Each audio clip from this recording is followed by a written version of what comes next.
ओम श्री शक्ति नमः। ओम श्री शक्ति नमः। ओम श्री शक्ति नमः। ओम श्री शक्ति नमः।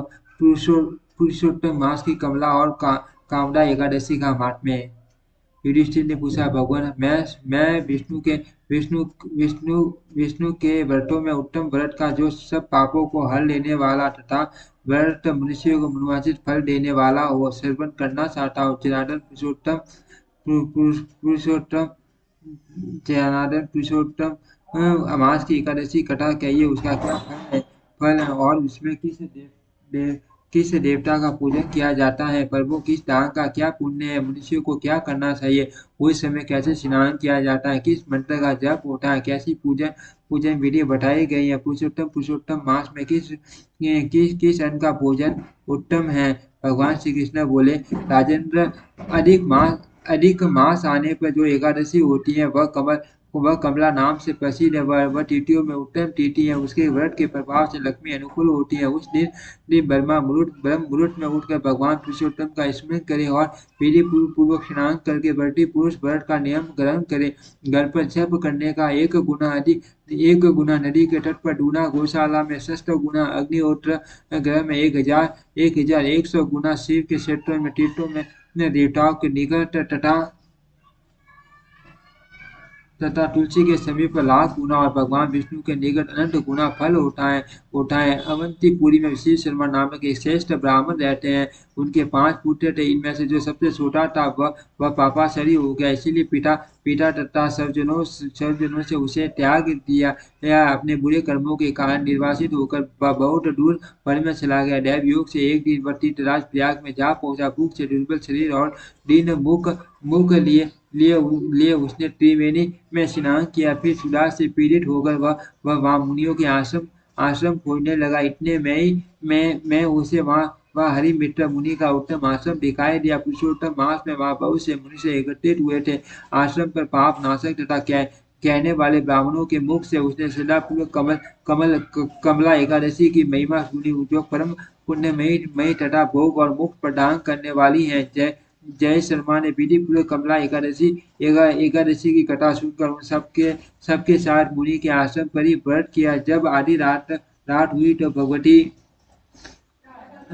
लक्ष्मी उसके पास आकर बोली, ब्राह्मण, इस समय कमला एकादशी के व्रत के प्रभाव से मैं आप पर बहुत प्रसन्न हूँ और दिवाली देव श्री हरि की आज्ञा पाकर वैकुंठ धाम से आई हूँ। मैं आपको मैं आपको वर दूंगी। ब्राह्मण बोला, माता लक्ष्मी, यदि आप मुझ पर प्रसन्न हैं तो वह व्रत बताइए जिसकी कथा वार्ता में साधु ब्राह्मण सदा से लगन रहते हैं। लक्ष्मी ने कहा, ब्राह्मण, एकादशी का व्रत महात्म्य में श्रोताओं के सुनने योग्य सर्वोत्तम विषय है। यह पवित्र वस्तुओं में सबसे उत्तम है। इससे दुष्सर्प का नाश तथा पुण्य की प्राप्ति होती है। इसका यत्न पूर्वक सेवन करना चाहिए। उत्तम पुरुष सदा से युक्त हो। एक या आधे श्लोक का पाठ करने से भी करोड़ों महापातकों से तत्काल मुक्त हो जाता है। जैसे मासों में पुरुषोत्तम मास, पक्षियों में गरुड़ तथा नदियों में गंगा श्रेष्ठ है, उसी प्रकार तिथियों में द्वादशी तिथि उत्तम है। समस्त देवता आज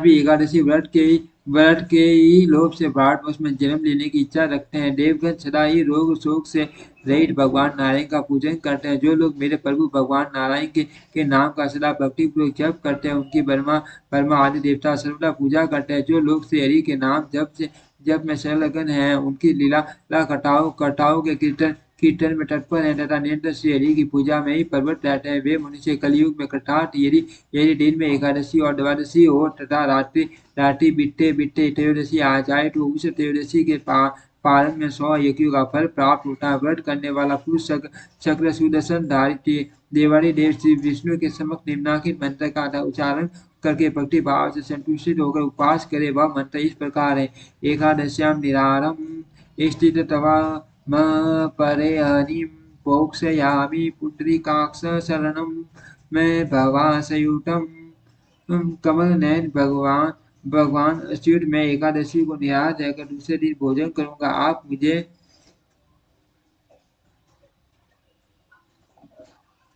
शरण दे।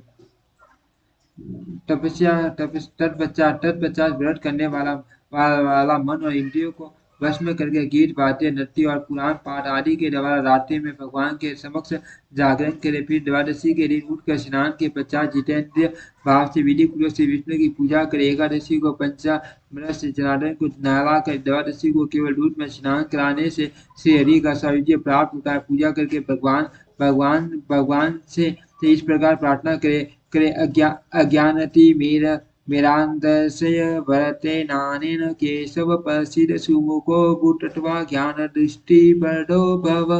केशव में अज्ञान रूपी रटौड़ी से अंडा हो गया हो, आप इस व्रत से प्रसन्न हो और प्रसन्न होकर मुझे ज्ञान दृष्टि प्रदान करें। इस प्रकार देवताओं के स्वामी देवादिदेव भगवान गदाधर से निवेदन करके भक्ति पूर्वक ब्राह्मणों को भोजन कराए तथा उन्हें दक्षिणा दे। उसके बाद भगवान नारायण के शरणागत होकर बलि वैश्वदेव की विधि से पंच महायज्ञों का अनुष्ठान करके स्वयं मौन हो अपने बंधु बांधवों के साथ भोजन करे। इस प्रकार जो शुद्ध भाव से पुण्य में एकादशी का व्रत करता है वह पुण्य रावटी से रहित वैकुंठ धाम को प्राप्त होता है। भगवान श्री कृष्ण कहते हैं, राजन ऐसा कहकर लक्ष्मी देवी उसे ब्राह्मण को वरदान दे ध्यान हो गई। फिर वह ब्राह्मण भी धनी होकर पिता के घर आ गया। इस प्रकार जो कमला का उत्तम व्रत करता है तथा एकादशी के दिन इसका महात्म्य सुनता है वह सब पापों से मुक्त हो जाता है। युधिष्ठिर बोले, जनार्दन पाप का नाश और पुण्य का दान करने वाली एकादशी के महात्म्य का पुण्य वर्णन कीजिए जिसे इस लोक में करके मनुष्य परम पद को प्राप्त होता है। भगवान श्री कृष्ण ने कहा, राजन शुक्ल या कृष्ण पक्ष में जब एकादशी प्राप्त हो उसका परित्याग न करे क्योंकि वह मोक्ष रूप सुख को बढ़ाने वाली है। कलयुग में तो एकादशी भवबंधन से मुक्त करने वाली संपूर्ण मनोवांछित कामनाओं को देने वाली तथा पापों का नाश करने वाली है। एकादशी रविवार को किसी मंगलमय पर्व के समय अथवा संक्रांति के ही दिन क्यों न हो सदाई उसका व्रत करना चाहिए। भगवान विष्णु के प्रिय भक्तों को एकादशी का त्याग कभी नहीं करना चाहिए। जो शास्त्रों के विधि से इस लोक में एकादशी का व्रत करते हैं वे जीवन मुक्त देखे जाते हैं, इसमें तनिक भी संदेह नहीं है। युधिष्ठिर ने पूछा, श्री कृष्ण वे जीवन मुक्त कैसे हैं तथा विष्णु रूप कैसे होते हैं? मुझे इस विषय को जानने के लिए बड़ी उत्सुकता हो रही है। भगवान श्री कृष्ण बोले, राजन जो कलयुग में भक्ति पूर्वक शास्त्रीय विधि के अनुसार निर्जल रहकर एकादशी का उत्तम व्रत करते हैं वे विष्णु रूप तथा जीवन मुक्त क्यों नहीं हो सकते? एकादशी व्रत के समान सब पापों को हरने वाला तथा मनुष्य की समस्त कामनाओं को पूर्ण करने वाला पवित्र व्रत दूसरा कोई नहीं है। दशमी को एक बार भोजन, एकादशी को निर्जल व्रत, द्वादशी को पालन करके मनुष्य से विष्णु के समान हो जाते हैं। पुरुषोत्तम मास के द्वितीय पक्ष की एकादशी का नाम कामदा है। जो श्रद्धापूर्वक कामदा के शुभ व्रत का अनुष्ठान करता है वह इस लोक और परलोक में भी मनोवांछित वस्तु को पाता है। यह कामना पवित्र पावन माँ पातक नाशिनी तथा व्रत करने वालों को भोग एवं मोक्ष प्रदान करने वाली है।